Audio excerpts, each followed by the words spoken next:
let's say add. Let's say meron tayong 2x over x minus 1 plus 3 over x plus 2. So ito yung given natin. Kapag mag-add naman ng rational expression, yung ginagawa naman, kailangan makuha mo yung LCD. Parang pag-divide, parang pag-add lang ng fraction. So sa case na to, dahil binomial sila, kukunin natin yung LCD niyan as, ito na lang sa baba, as x minus 1 tsaka x plus 2 kasi magkaiba sila ng denominator.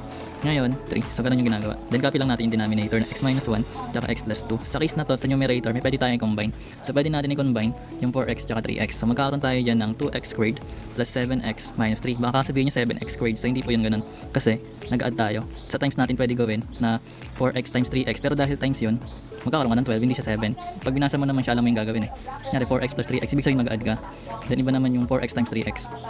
Anyways, anong pag-gets niyan? Mga magagaling kayo. Wala kasi kayong mga sakit. Expand na lang natin tong denominator. So magkakaroon tayo ng 2x squared plus 7x minus 3. Over ito, pag in-expand natin to, magkakaroon tayo ng x squared. So negative 1 plus 2, magkakaroon tayo ng plus x na lang doon minus 2. So ito yung magiging final answer natin.